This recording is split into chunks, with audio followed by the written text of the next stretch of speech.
Mimi kama Sudi nimechaguliwa sasa, hii ni mara ya 3. Ukikuja Kapseret unaona tofauti. Ukienda Kibera utashangaa. Wanapinga maneno ya housing. Mambo ya housing nyinyi wananchi msiingilie. Mambo ya housing italetwa hapa Iten, itafaidi nyinyi.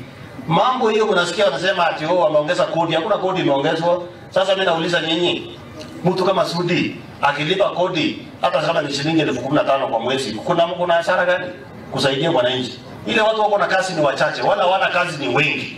So hata NHIF ile mnasema sijui mnataka tulipe sijui 1000 ngapi, mtuwekee sisi kama wajumbe kwanza 20,000 ili hao wananchi wengine waende bure, waende watibio na waende nyumbani.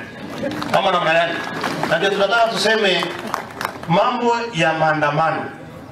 Raila Odinga na timu yako yote na kina Martha Karua mnaona wa maandamano wanakaanga hivi.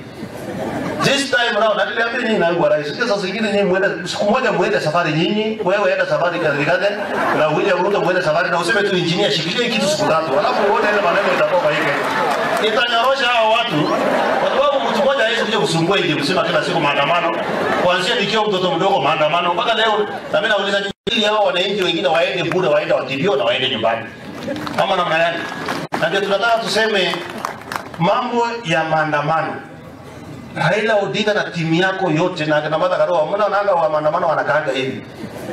This time round niliambia nyinyi na ngwa rais. Sasa zingine nyinyi muende siku moja muende safari nyinyi, wewe enda safari kazi na William Ruto muende safari na useme tu engineer shikilie kitu siku 3. Alafu uone ile maneno itakuwa hivi. Itanyorosha hao watu. Kwa sababu mtu mmoja hawezi kuja kusumbua ili msema kila siku maandamano. Kuanzia nikiwa mtoto mdogo maandamano mpaka leo na mimi nauliza nyinyi watu wa Iten, ukishindwa mara ya kwanza, ushindwe mara ya pili, ushindwe mara ya 3, ushindwe mara ya 4, ushindwe mara ya 5. Sikuna kasoro hiyo kwa kichwa yako. Alafu unasonga na kusema umeibiwa. Kwani wewe ni mjinga? Si hata wewe uiba kama inaibiwa.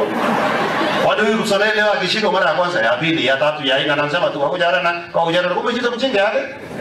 So tunataka tuambie hao watu wazimio msitusoee. Nyinyi na msitulete. Tunaweza kualima ile tu tunataka amani. Mmejaribu kutafuta vita lakini si hataki vita.